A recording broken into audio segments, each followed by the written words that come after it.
राम सातपुते यांचं विधान आम्ही गांभीर्याने घेत नाही, पुरुषोत्तम बर्डे यांचा टोला। भारतीय जनता पार्टीचे उमेदवार आमदार राम सातपुते यांचे कोणतेही विधान आम्ही गांभीर्याने घेत नाही, अशी टीका शिवसेनेचे लोकसभा प्रमुख पुरुषोत्तम बर्डे यांनी केले। मागच्या काही सभांमध्ये जोपर्यंत मराठा समाजाला आरक्षण मिळत नाही तोपर्यंत मी फेटा बांधणार नाही असे विधान केले होते। मात्र दुसऱ्या का तिसऱ्या दिवशी दक्षिण सोलापूर तालुक्यातील भंडारकवठे या गावात त्यांनी फेटा बांधला। यावरून राम सातपुते हे आपल्या विधानाशी किती प्रामाणिक असतात असा प्रश्न उपस्थित होतो। त्यामुळे त्यांच्या विधानाला शिवसेना गांभीर्याने घेत नाही असा टोला बर्डे यांनी हाणला।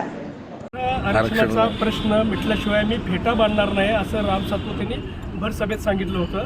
त्यानंतर भंडारकवठ्याला त्यांनी फेटा घातलाय अशी चर्चा सुरू आहे, नेमकं सत्य काय? राम सातपुते हे उपरी उमेदवार तर आहेच, पण सोलापूरच्या लोकसभेचा त्यांचा कुठल्याही राजकारणाची यथाची आत्तापर्यंत संबंध आलेला नाही। त्यांनी निवडणूक अर्ज भरल्यापासून किंवा त्यांची उमेदवारी जाहीर झाल्यापासून त्यांचं विधान कुठलेही गंभीरतेने आम्ही घेतले नाही, घेणार सुद्धा नाही। जेव्हा जरांगे पाटलावर SRTची चौकशी करा म्हटले होते, यावेळेला राम सातपुतेने बाकडे वाजवून त्याचं स्वागत केलं होतं। जरांगे पाटील आज मराठा समाजाचे नेते आहेत। जरांगे पाटील हे मराठा समाजाचा आज 6 कोटी मराठा समाजाचा नेता आहे आणि त्याच्यावर जेव्हा SRT लागू झाली त्यावेळेला यांनी बाकडे वाजवले होते आणि आज म्हटले फेटा घालणार नाही आणि दुसऱ्या दिवशी भंडारकवठ्यामध्ये त्यांनी फेटा घातला। त्यामुळे राम सातपुतेचं कुठलंही विधान या निवडणुकीत आम्ही गंभीरतेने घेत नाही। मराठा समाज, मी मराठा समाजाचा एक समन्वयक म्हणून म्हणा किंवा मराठा समाजाचा एक सर्वसामान्य कार्यकर्ता म्हणून सुद्धा काम करतो। सोलापूर लोकसभेमधला मराठा समाज राम सातपुतेला कदापि मतदान करणार नाही।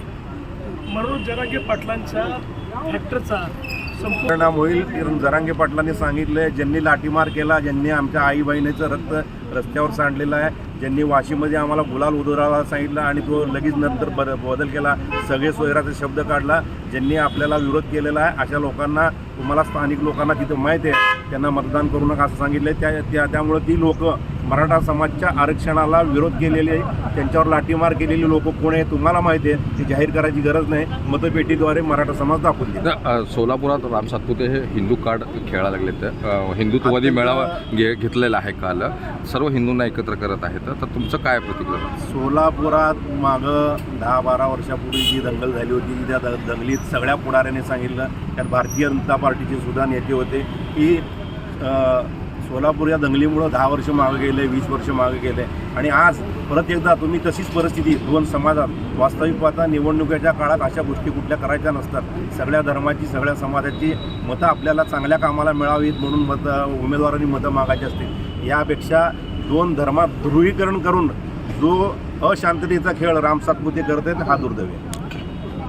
नवनवीन बातम्या पाहण्यासाठी SB न्यूज चॅनलला लाईक करा, शेअर करा, सबस्क्राईब करा।